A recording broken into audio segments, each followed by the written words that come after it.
Bueno, 3, 2, 1. Y bueno, estamos en un nuevo episodio de Dante Viral, un proyecto conjunto entre Radio Viral y Letra Libre. Quien les habla, Vicente Forte, me acompaña nuevamente Cinzia Risciuti. Ya Cinzia la conocen. Vamos a seguir conversando más de Dante en esta conversación tan maravillosa que empezamos con Dante y el exilio. Y esta vez vamos a estar conversando de perderse en la selva. Entonces, bueno, Cinzia, una de las partes más divertidas, creo yo. Divertida, a veces sufrí en esta parte un poco, inclusive en algún momento sentí decepción, pero es algo que vamos a estar conversando. Cuéntame un poco eso de perderse en la selva, cómo se pierde Dante en esa selva, cómo nos perdemos nosotros en esa selva, e incluso cómo todavía la frase perderse en la selva oscura es algo que está arraigado mucho en la cultura italiana. Hola, hola Vicente y hola a todos los que nos están escuchando. Y bueno, te reitero gracias por esta oportunidad. Bueno, el capítulo de entrada, la entrada a la Divina Comedia es la selva oscura. O sea, es el primer sitio físico donde nos vamos a encontrar, o más bien, yo siempre me incluyo como si el viaje fuera mío. O sea, yo soy el personaje, o sea, el primero, ahí pegada de Dante, ¿no? Pero es el primer sitio donde Dante se va a encontrar. Y va a ser un bosque completamente tupido, digamos una especie de sitio completamente oscuro, completamente abrumador en cuanto a vegetación y en cuanto a ambientación en general, porque aquí no hay luz. Es decir, si en algún sitio, además del infierno, pero si en algún sitio de la tierra hay poca luz, es en esta selva donde Dante se encuentra y donde empieza esta gran obra. Dante dice, en el medio del camino de mi vida me encontré en una selva oscura porque había perdido mi recto camino. Esos son los primeros tres versos, claro, parafraseados por mí, traducidos libremente, pero es la entrada a la obra, es así. Es decir, Dante escoge una manera bastante poco delicada para empezar la obra. Y digamos que nos proyecta y nos proyecta tipo bala de cañón, es decir, nos empuja a esta nueva realidad sin ningún tipo de introducción, sin ningún tipo de preparación, sin nada. Simplemente nosotros en los primeros versos de la comedia nos encontramos en este sitio terrorífico, porque es un sitio terrorífico. Y Dante se ocupa en todos los versos subsiguientes, es decir, en todo este primer capítulo, que como tú sabes, los capítulos de la Divina Comedia se llaman cantos. En todo este primer canto se ocupa de mostrarnos este sitio pavoroso y de mostrarnos el pavor que él siente. Y obviamente el sentido de pérdida de la brújula, pérdida de la noción de dónde está. Él no solo está en una selva oscura, sino que él no sabe qué selva oscura es esa. Es decir, esa no es una selva oscura en Florencia, esa no es una selva oscura en Roma, eso él no sabe dónde está. Y no sabe además cómo cayó allí, que es lo más importante y que poquísimos estudiosos de la comedia lo dicen, porque obviamente todo el mundo se concentra en esta situación terrible de este perderse en una selva, pero la mayor parte de la gente cree que él se perdió porque pues lo decidió, o porque él andaba por ahí y se perdió, o porque él andaba caminando por un sitio conocido y simplemente cambió de camino y se encontró en un sitio desconocido. No, Dante dice expresamente que él no sabe cómo fue a parar allí. Y allí empieza esta travesía increíble increíble de Dante consigo mismo, enfrentando esta realidad completamente hostil, que no es más sino metafóricamente su vivencia de ese momento. O sea, Ujú. su oscuridad, la oscuridad donde él se encuentra en ese momento. Pero aún no hemos entrado al infierno, ¿eh? Es decir, aquí estamos en la tierra todavía. El único dato que nos da es que está en la mitad de su vida. Eh, Sí. y es bien interesante que nos dé ese dato. No nos dice ni dónde está exactamente, ni de dónde viene, pero nos da ese dato de la mitad de su vida. ¿Por qué Dante se toma ese trabajo que quizás no, no es tan urgente como saber dónde está en ese lugar tan oscuro? ¿Qué es ese lugar? Bueno, él, casualmente la mitad de su vida son los 33 años, y normalmente en el medioevo las personas al máximo vivían hasta los 80, digamos. Bueno, claro, había excepciones, había centenarios también, pero digamos que una vida promedio en el medioevo iba desde los 55 hasta los 70 más o menos, y ya eso se consideraba personas bastante longevas, ¿no? Entonces, él habla de sus 33 años, que además obviamente es una edad muy particular, especialmente para los varones, porque es además una edad simbólica porque es la muerte de Cristo. Y además el número 33, que en la Divina Comedia no hablamos de toda esa parte porque sería meternos en una parte muy técnica, pero todos los números son muy importantes para Dante, y especialmente el 3 y los múltiplos de 3. Entonces, el 33 es fundamental también a nivel numerológico para la obra. Y además, él se encuentra realmente en el peor momento de su vida como Dante, de su vida como Dante Alighieri, no de su vida como personaje. ¿Por qué? Porque 10 años antes había muerto Beatriz, más o menos, aproximadamente 10 años antes había muerto Beatriz, que bueno, ya hablaremos de Beatriz en algún otro momento, que es muy importante. Y Dante en los 10 años sucesivos, a partir de la muerte de Beatriz, efectivamente empieza un camino de disolución de su espíritu. Es decir, se pierde por la desesperación, como todos los que hemos tenido un luto terrible en esta vida. Bueno, no todos, pero muchos, que nos perdemos y ya no, ni siquiera sabemos quiénes somos. O sea, nuestros puntos de referencia se pierden y empezamos a comportarnos de manera errática, de manera poco reconocible para nosotros mismos. Entonces, bueno, Dante escoge justo los 10 años de que le pasó desde que tuvo esta pérdida. Ya cuando no daba más, ya cuando no daba más. De hecho, la selva oscura es la perfecta metáfora de la muerte. O sea, la selva oscura podría perfectamente equipararse al morir, a morir. Y a la falta de luz, que tú comentabas que el viaje de Dante, eh, básicamente en un sentido metafórico, es la búsqueda de la luz, de la gracia. Eh, Absolutamente, sí. o sea que está Claro, ahí despojado de la gracia totalmente. totalmente, totalmente. Está completamente solo, está completamente indefenso, está solo con sus demonios. Bueno, y bastantes demonios que va a haber después, ¿no?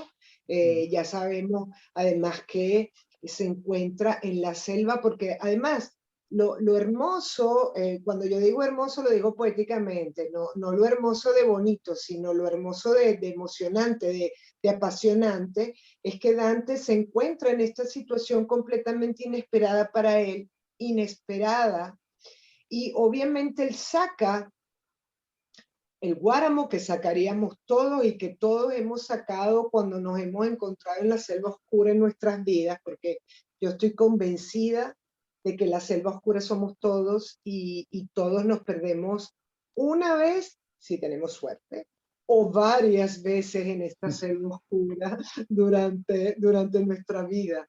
Este, él trata de salir de la selva oscura, obviamente. O sea, él busca la manera de caminar, de ver, de encontrar un punto de referencia, o sea, de encontrar un punto para reconocerse y para reconocer el sitio donde está. Él lo intenta. Pero el problema de la selva es que no es solo la selva, son también las fieras que están en la selva. Por eso yo siempre digo en clase que esto hay que leerlo como una metáfora también, pero hay que sentirlo en carne propia. Yo siempre digo, pónganse dentro de la selva, de verdad. O sea, no lean el librito, ¿sabes? Yo aquí, el libro de papel aquí, entonces Dante está allá, Dante está en la selva, vamos a ver qué le pasa a Dante. No, pónganse ustedes allí en esa situación. Todos nos hemos sentido perdidos, real, literalmente o metafóricamente en nuestra vida. ¿Qué implica? ¿Qué es lo primero que tratamos de hacer cuando estamos así? Tratamos de encontrarnos y de encontrar inmediatamente la vía de fuga de esa situación terrible. Pero cuando nos perdemos, normalmente no es que solo nos perdemos, sino que para colmo, adentro de esta pérdida, surgen diferentes obstáculos. O sea, las cosas no son tan simples, o sea, tan racionales, tan 2 más 2 da 4, ¿no? Entonces yo me pierdo, voy a tratar de encontrar lo que perdí del camino, pero nada se me va a enfrentar, yo no voy a tener ningún tipo de obstáculo, no. Dante se encuentra con varios obstáculos, tú te los recuerdas, ¿no? Me imagino. Esta fue una de las discusiones que tuvimos en nuestras primeras clases, justamente, ¿te acuerdas? Sí, sí, maravilloso. Porque ese ejercicio que tú hablas de ponerse en el viaje, que tú lo decías al principio, pues yo estoy viajando, tú decías, yo estoy viajando con Dante, uno asume más la posición del espectador. Entonces, bueno, venga acá, póngase en el lugar también para que sientas y entonces uno allí empieza a pensar, bueno, ¿qué pasaría si de repente yo estoy en un lugar, en una selva muy oscura y uno ya cambia, ¿no? La manera en que uno vive la lectura del pasaje este, ¿no? ¿Sabes qué me gustó mucho en las clases? Que fue algo que además trascendió en el tiempo y decir estoy perdido en la selva oscura o algo así para los italianos es algo que es archiconocido o que es una manera de hablar. Sí, sí, sí, es un lugar común aquí en Italia, cuando tú estás perdido, cuando tú no sabes qué hacer con tu vida, cuando tú no sabes, o cuando tú ves a alguien, algún amigo tuyo, o alguien que está así, tú le dices, estás en la selva oscura. O sea, y los italianos automáticamente reconocen la situación entera. O sea, los italianos reconocen todo lo que implica la selva oscura, ¿no? Es interesantísimo. A mí eso me parece Pero no pasa increíble. solo con el... ¿Qué? ¿Qué cosa? Me parece increíble eso, porque quizás si fuera de Italia uno le dice a otra persona, estás perdido en la selva oscura, a lo mejor no va a entender las palabras, pero no todo lo que implica esto de lo que estamos conversando y vamos a seguir viendo. Totalmente, Y sí. que Y haya, yo he cometido ese error, yo cometí ese error en Venezuela, yo hablaba en Venezuela así, o sea, con venezolanos, y me imagino que los venezolanos habrán dicho, esta está loca, o sea, ¿qué me está diciendo esta mujer? ¿Entiendes? Porque para mí la selva oscura yo la tengo completamente interiorizada, pero no solamente como figura psicológica, sino como manera de vida. La Divina Comedia está metida, lo que te dije en el primer programa, te dije que los grandes hombres que han escrito, por eso es que la literatura es tan importante en general, porque la literatura es como extraña, porque cuando tú tienes un filósofo enfrente, el filósofo tiene como unos atisbos, me parece a mí, son mi opinión, tiene como una solemnidad, ¿sabes? O sea, yo soy un filósofo, yo me ocupo de pensar.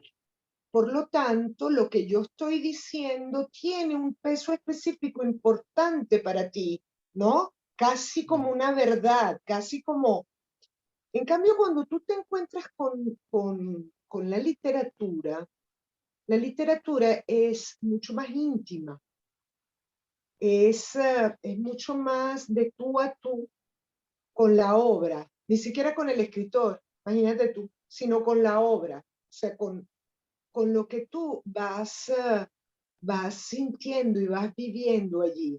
Entonces yo en la primera, y entonces al ser así, al ser más íntimo, obviamente se desencadenan algunas cosas inconscientes, como por ejemplo, que puede haber millones de personas que no leyeron la Divina Comedia, los hay. O sea, hay millones de personas que no leyeron la Divina Comedia, pero algunos referentes de Dante viven en las personas que nunca han leído la Divina Comedia. Así como algunos referentes del Quijote viven en personas que jamás han tenido un Quijote en las manos, nunca. O algunos referentes de la Ilíada, bueno, y ni hablar de la Odisea. La Odisea yo creo que es el libro más cercano a la gente, aún sin saber de qué se trata. Eso es lo interesante. Y bueno, y aquí en Italia la Divina Comedia está metida completamente dentro de la idiosincrasia de los italianos, no solo la selva, muchísimos otros pasajes están metidos completamente en la vida cotidiana de los italianos. Hay gente que recita, te recita frases que dice Virgilio, por cierto, de Virgilio hay que hablar en algún otro programa, pero hay gente que te recita frases que le dice Virgilio a Dante, y como la cosa más normal de este mundo, de repente los recitan mal recitados y tal, pero todo el mundo sabe lo que Virgilio quiso decir en ese momento, por ejemplo. Es súper interesante. A mí me encanta cuando la literatura se filtra en la vida. Me Qué encanta cuando maravilla. la literatura nos ayuda. O sea, se vuelve como un esquema para seguir adelante, que es un poco lo que Dante trató de hacer con esta obra, definitivamente.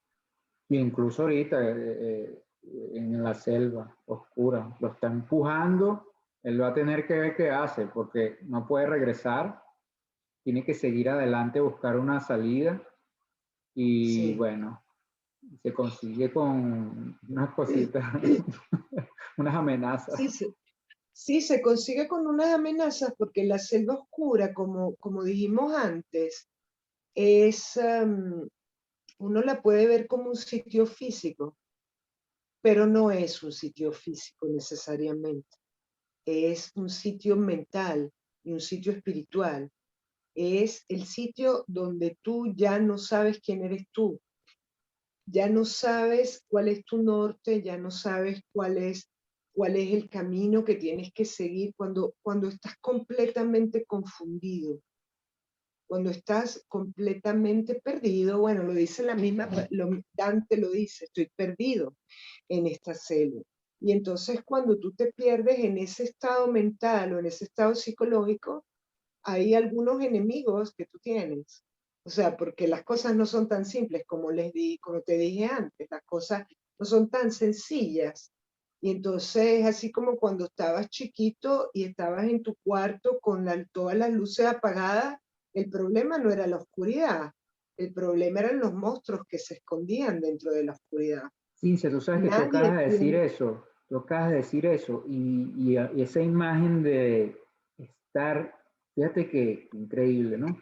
La selva oscura de Dante, yo la vi como, la veo como cuando a mí me daba miedo. Es decir, voy a retomar, la manera en que yo entendí cómo se sentía Dante estando en la selva oscura fue pensando cuando tú nos decías, bueno, pero métanse en el libro, vivan esto no es que están de espectadores viendo a Dante caminando por una selva oscura y ya, chévere, ¿qué más? La única manera que yo pude hacer ese clic fue pensando lo que tú acabas de decir, que increíble, que yo estaba en mi niñez, en mi cuarto con la luz apagada, esa sensación de que del niño que necesita que lo protejan, que no sé qué es lo que hay en la oscuridad, que piensa que no estoy muy claro qué era lo que pensaba, si eran monstruos o algo, pero es esa ausencia de protección Total. Y me parece increíble porque así fue como Eso lo pude fue, entender. fíjate, qué casualidad, porque tú no me habías hablado de esto a mí nunca, pero fíjate. Entonces, ¿qué se tiene miedo dentro de ese cuarto oscuro del que estamos hablando? Uno no tiene, uno a veces no tiene miedo de la oscuridad, uno a veces tiene miedo de lo que no logra ver. Es decir, ¿qué Correcto. habrá? ¿Qué habrá allí que yo no logro ver? ¿Qué habrá que yo no logro ver y que puede ser amenazador para mí? Y efectivamente a Dante se le aparecen una serie de figuras terribles, animales, además, que luego en algún otro programa tocaremos todo el tema de la bestialidad, del concepto de bestialidad, que no es el animal, sino la bestia. A Dante se le muestran, se le manifiestan una serie de bestias y esas bestias son Dante mismo, es lo terrible. ¿Qué son esas bestias? Esas bestias son los pecados o las fracturas o los problemas que Dante llevaba a cuestas y que ya no pudo soportar más y que lo llevaron a perderse. Y entonces se le aparecen tres fieras terribles, una más fea que la otra, una más horrenda que la otra. Se le aparece, la primera que se le aparece es un lince, una especie de leopardo, que bueno, me vestí acorde con verás, me vestí, me vestí Qué bueno. al tema. Se le aparece una fiera, una especie de leopardo. Digo una especie de leopardo, una especie de lince, una especie, porque Dante no especifica perfectamente qué animal es. O sea, no habla como de una especie de lince. Y toda esta confusión te hace peor, o sea, te hace la ambientación peor todavía porque tú no logras identificar perfectamente qué es lo que tiene enfrente. La segunda fiera es el león y la tercera y más terrible, más horrenda, es la loba, hembra. La loba hembra, que bueno, que a mí me trae problemas en clase, porque entonces, claro, la fiera más terrible es la loba, y porque tiene que ser hembra, y para allá y para acá, y bueno, nos divertimos mucho en clase. Pero bueno, cada una de estas fieras tiene que ver con un pecado de Dante, es decir, con una falla en el programa espiritual de Dante. Entonces, bueno, cada una de estas fieras tiene una perfecta connotación, o sea, el lince es la lujuria, el león es la soberbia y la loba es la avaricia, terrible, la codicia. Que, que, oye, a lo mejor lo que voy a decir estoy equivocado, pero creo recordar que porque además los autores, algunos difieren o les dan diferentes significados a estas alegorías que usa Dante, de estas bestias, pero creo recordar que el hijo de Dante aclara un poco la cuestión. Es en este tema que el hijo de Dante aclara más adelante o estoy confundido con otra cosa. Sí, claro, los hijos de Dante, uno de ellos en particular se ocupa de aclarar algunas cosas del poeta. Pero bueno, como siempre cuando la gente trata de aclarar las cosas que dicen los poetas, sabes que no aclares que oscureces, ¿no? Tú sabes que a los poetas, andar explicando mucho a los poetas está difícil, ¿no? Especialmente a Dante. Además, Dante lo que quiere explicar, y tú lo sabes porque a ti te consta, o sea, lo que Dante quiere dejar claro, Dante lo deja perfectamente claro. O sea, Dante no deja a nadie con hambre nunca, pero lo que él quiere dejar oscuro, especialmente dentro de la selva oscura, porque, o sea, imagínate tú si Dante se va a poner a aclarar cosas adentro de la selva oscura, sería completamente absurdo, porque él necesita crearte adentro esta incomodidad, él necesita crearte esta incomodidad. Y bueno, pero lo importante para mí, lo más increíble que sucede es que en el primer verso de la comedia, Dante escribe, en el medio del camino de nuestra vida. Y muchísimos traductores en español no traducen así. traducen en el medio del camino de la vida. ¿Okay? O sea, Dante utiliza el nuestra, o sea, utiliza el pronombre posesivo, y los traductores se lo vuelan. Es terrible. ¿Por qué? ¿Por qué crees tú? O sea, Dante te está diciendo en ese primer verso que tú también te vas a perder en algún momento en la selva oscura. Cuando él utiliza el nuestra, ¿el qué hace allí? Él dice, somos uno.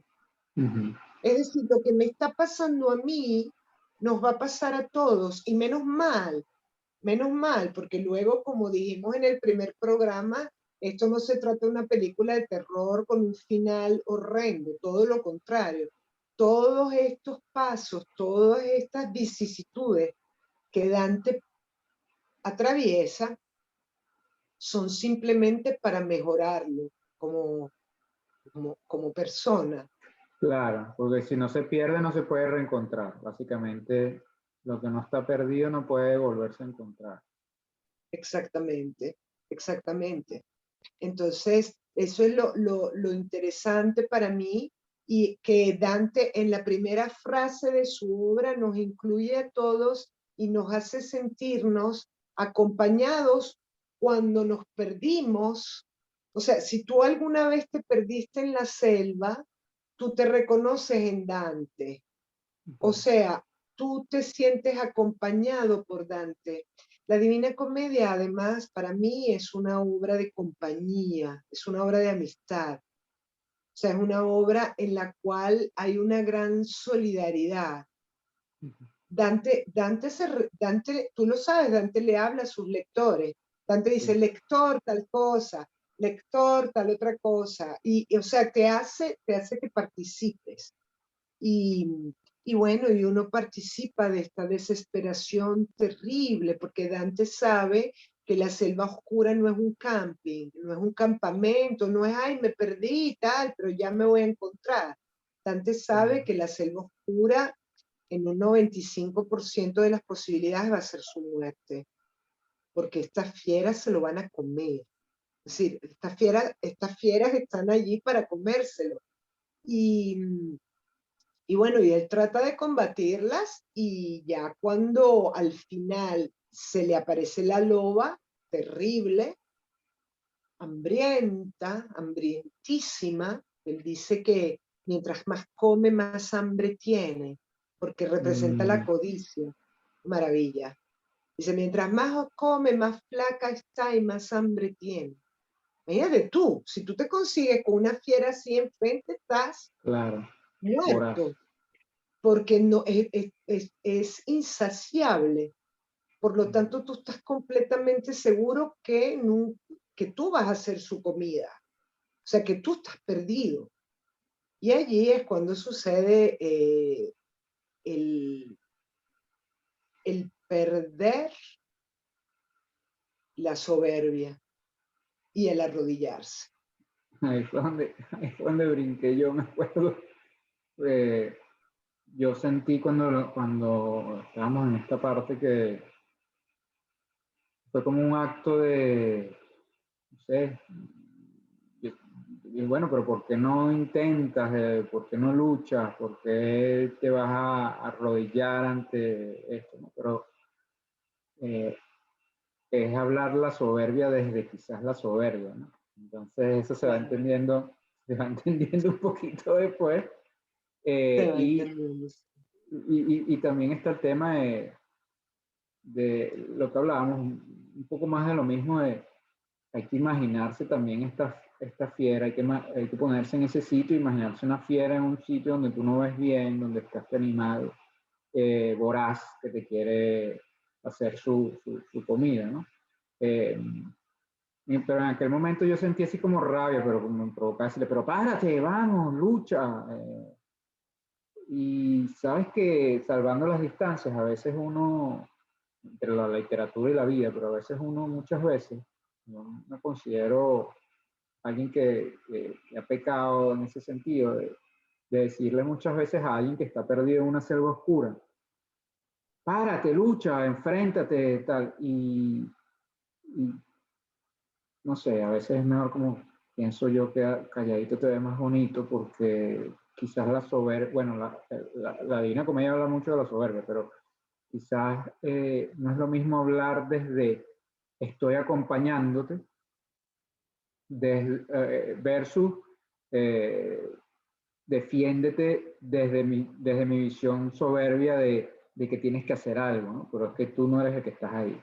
Entonces, Claro, claro. Lo que una de las principales características de la soberbia es la falta de empatía. O sea, el soberbio siempre ve por encima las cosas, por encima las demás personas. Él es superior. Soberbio, o sea, te lo dice casi que la misma palabra. O sea, la soberbia te eleva, según tú, pero estás equivocadísimo. O sea, estamos los que, porque todos hemos pasado por ahí, pero te eleva y te lleva a juzgar, te lleva a juzgar. Lo que pasa es que si uno se pone empático con Dante, con el personaje de Dante en ese momento, uno entiende que se va a morir. O sea, que no tiene no tiene la manera física de luchar contra estas fieras y especialmente contra la última, la que te describí. Y entonces, ¿qué hace uno cuando se siente tan perdido y que está a punto de morir? Pide ayuda, pide ayuda, pide ayuda. Y en el momento en que pide ayuda, se abren infinitas posibilidades. ¿Qué es lo que le pasa a Dante? De lo que no vamos a hablar ahora, creo, o si quieres lo hablamos, pero es lo que le pasa a Dante cuando él se arrodilla y pide ayuda, le pide ayuda a Dios, le pide ayuda a Dios. Pero yo siempre trato de leer la Divina Comedia. Sabes que la Divina Comedia se puede leer desde infinitos ángulos. De hecho, la Divina Comedia se puede leer como un libro de aventuras, simple y llanamente. O sea, como un niño de 12 años puede leer tranquilamente la Divina Comedia y la va a leer a su nivel y según lo que él necesite de la obra. Y cada persona que lea la Divina Comedia va a sacar de la obra lo que puede y lo que necesita para ese momento. De hecho, hay unos ensayos de Borges que si quieres en algún momento los comentamos en alguno de los programas, pero Borges dice, ¿cómo me hubiera gustado leer esta obra desde la más profunda pureza? ¿Cómo me hubiera gustado leer esta obra sin que ningún académico me hubiese dicho nada de lo que es esto, lo que es aquello, este símbolo, esto es esto, sino que de manera pura, o sea, de manera dale, que es un poco como nos metemos nosotros en las clases. O sea, nosotros nos metemos así de chapuzón y bueno, y vamos viendo lo que vamos encontrando, ¿no? Entonces, la obra se puede leer de manera literal, se puede leer, se puede leer absolutamente desde la fe religiosa, aunque los católicos cristianos ortodoxos se van a molestar mucho con Dante, se puede leer desde los aspectos psicológicos, se puede leer desde la espiritualidad, sin Dios. Entonces es maravillosa por eso, porque es poliédrica, o sea, es polifacética, ¿no? Maravilloso. Entonces, bueno, nada, él se encuentra allí y él se arrodilla porque entiende que está perdido. No solo que perdió la vía, sino que está perdiendo la vida. Y el hecho de que haya pedido ayuda es bien simbólico porque es decir, mira, ya yo no puedo con esto y necesito de alguien más. Si quieres, no vamos a hablar de qué pasa después, pero sí a quién le pide ayuda y lo dejamos hasta ahí para continuar en la próxima. Pero Sí. sí, Bueno, es una de una figura, él pide ayuda a Dios, ojo.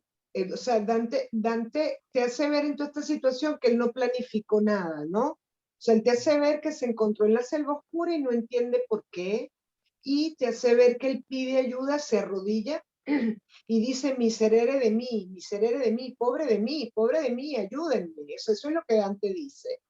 Y en ese momento ve aparecer una sombra, o sea, un fantasma, una figura, una cosa, una figura de un hombre traslúcida.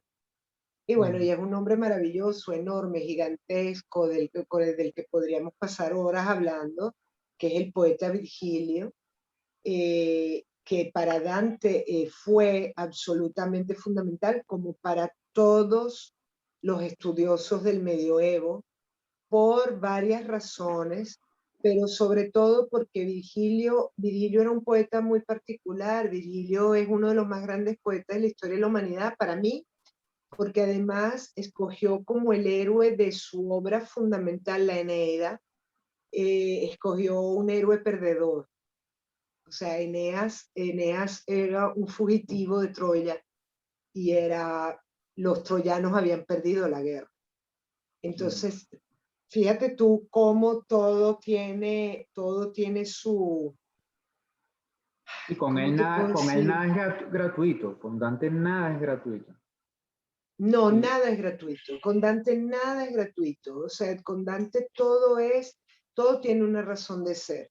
Y Virgilio fue fundamental para todo el occidente, para nosotros también. Por eso que te digo, a veces no sabemos lo importante que fueron nuestros padres, o sea, estos señores, pero Virgilio está en nuestra vida constantemente con tantas cosas. Virgilio fue el que narró la, la, la, la, la fundación de Roma. O sea, fue el que narró cómo nace Roma. Y todos nosotros, de una manera u otra, somos romanos. Todos nosotros, también los venezolanos. O sea, todo el occidente se funda sobre, claro, con millones de cambios y con millones porque claro. han pasado miles de años, por amor de Dios. Pero nuestra mentalidad occidental nace de allí.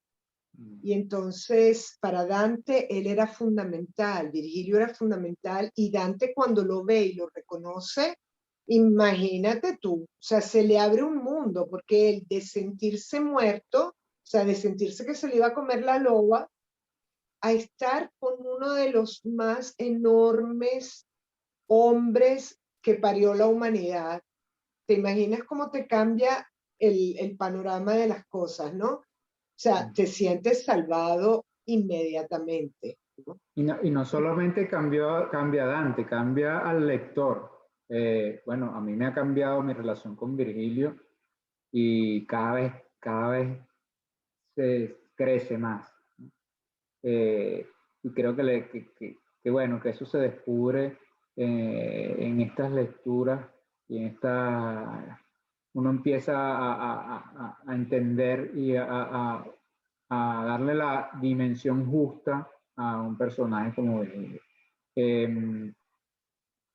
En este episodio no, pero después te voy a pedir que que otro ejercicio que nosotros siempre hacemos en las clases, pues la tires para ver qué nos responde la gente en los comentarios, pero lo que sí te Me quería pedir es encanta. algo, no, está buenísimo, pero lo que te quería pedir ahorita, que seguramente mucha gente está ya emocionada, ya quiere empezar a leer, es que no tiene mucho que ver directamente con lo de perderse en la selva oscura, pero para que la gente ya arranque y empiece a salir de su selva oscura, es qué versión de la Divina Comedia debe leer, qué libros, cómo entrarle a la Divina Comedia mientras sigue viendo los programas, accede a la lectura guiada, todo esto. ¿Qué versión piensas tú?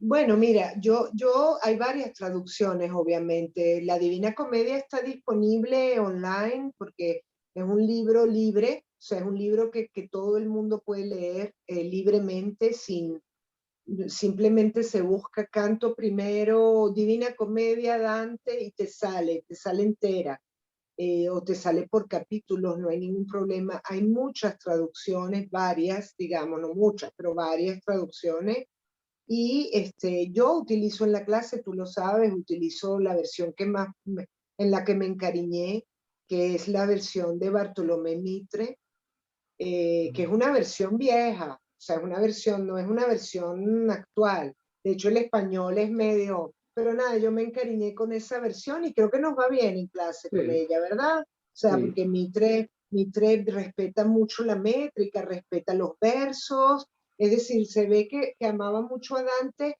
y trató de respetar lo más posible lo que Dante trató de hacer. Y bueno, y aquí me trae, esta es una de las Ujú, últimas traducciones que salió en 2018, y es de un ujú. poeta español que se llama Micó, José María Micó, y bueno, y él tradujo completa otra vez la Divina Comedia, o sea, la tradujo entera, es de Acantilado, la editorial es Acantilado y se puede comprar tranquilamente, o sea, está en línea, está para comprar. Es un libro muy hermoso, muy bello, la factura está en español aquí y aquí abajo tiene los versos en italiano, de manera Ah, que bueno. también se puede, y al principio de cada canto tiene un resumen, pero un resumen sumamente esquemático, súper Ok. esquemático, o sea, simplemente de lo que uno se va a encontrar, sin nada de adorno, de mucho adorno. Pero me Que, gusta, una buena versión. que es como lo hacemos nosotros en la clase, porque una de las cosas que yo siento que ha facilitado y que ha enriquecido la lectura de la Divina Comedia es que nosotros entramos primero en una descripción de lo que está pasando, tú nos cuentas, mira, está pasando esto, pero en realidad no estás interpretando ni reinterpretando nada, y creo que es el riesgo que uno corre, en el que uno cae al principio, de querer buscar un autor que te comente. Y bueno, esto me pasó a mí con un libro de un actor que es reconocido, pero él te está dando su visión, te está dando su punto de vista. Entonces uno pierde muchas otras cosas, quizás a eso se refería Borges, que no es Sí. la misma dinámica de ir a un sitio que te diga alguien que ha pasado por esa experiencia muchas veces, mira, esto es lo que está pasando, ¿qué piensas tú? Que es el método que pienso que tú nos pones a parir nosotros, cuando dice la mayéutica, es que nos pone a nosotros y luego tú nos das esos diferentes aspectos. Entonces, yo me Sí. tomo la libertad de dar como de dar ese consejo de utilicen una de estas versiones por ahora, después más adelante si quieren, buscan otro autor, pero traten de no hacerlo, eh, una cosa es acompañado y guiado y otra cosa es reinterpretado. Pienso que la reinterpretación... Absolutamente, no, sí, sí. Dante, yo siempre recomiendo que, no solo con Dante, o sea, en general con la poesía, en general con la literatura y en general con la vida. Uno tiene que conectarse con las cosas que vive, uno tiene que conectarse con las cosas que lee. Los escritores se tratan de comunicar contigo, ¿entiendes? Y entonces si tú te abres, o sea, si tú, eso sí, si tú vas asustado, como en la selva oscura, vas asustado y allí va a ser difícil, pero si no, puedes tranquilamente eh, abrazar la belleza de la historia de Dante y en general de cualquier historia, de cualquier gran libro. O sea, no se necesita un intérprete. La poesía, la literatura no necesita de intérpretes, necesita de amantes, como diría García Lorca. Es decir, se necesita que tú te emociones, simple y llanamente. Se necesita que tú te emociones, que tú te unas a lo que Dante está tratando de decir. En el momento en que tú te unes a lo que Dante está tratando de decirte, tú mismo vas a encontrar el camino para salir de la selva oscura junto con Dante. Además, Dante es tronco de guía.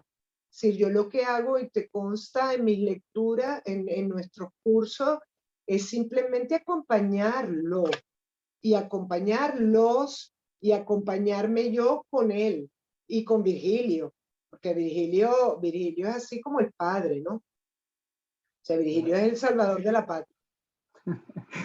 Bueno, yo siempre recuerdo que tú haces como unos ejercicios con Virgilio y los recuerdo, ya cuando hablemos de Virgilio hablaremos de eso y yo los recuerdo con cariño esos ejercicios porque me pusieron a sufrir un poco porque es un proceso introspectivo profundo. Parece que no, pero sí te mueve muchas cosas y te resuena. Mira, ya estamos terminando el tiempo, y siempre que quiero poner como el pero para cerrar, eh, yo vivo con una psicóloga que no me va a perdonar si yo no te hago esta pregunta. Eh, Estamos perdidos en la selva, Dante está perdido y nosotros con él, en la selva oscura. ¿Tú ves alguna relación de esa selva oscura con las sombras en la psicología e incluso con algún arquetipo junguiano o algo de eso? Porque eso también sale en nuestras conversaciones. ¿Cómo lo ves tú? Yo creo que sí. O sea, obviamente yo no soy psicóloga, pero bueno, uno conoce cosas, uno lee, uno estudia. Y sí, son lenguajes muy parecidos, pero no porque Jung se parezca a Dante o no porque Dante se parezca a Jung, sino porque las grandes cosas de la vida siempre son tratadas por los grandes hombres. Entonces vamos a ver que se repiten los arquetipos. Al final del día un arquetipo es algo así, es algo que está allí y que encarna dentro de cada uno de nosotros, dicho de una manera muy poética y muy completamente cero técnica. Pero eso es un arquetipo. Entonces, claro, la sombra es fundamental en toda la primera parte de la Divina Comedia.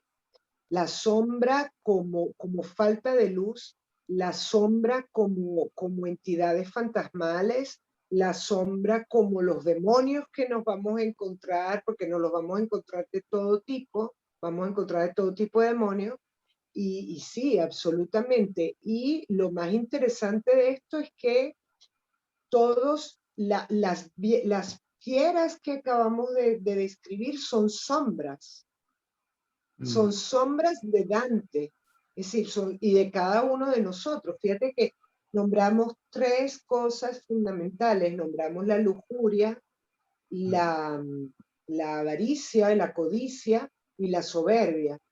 Son tres de los pecados capitales, ¿no?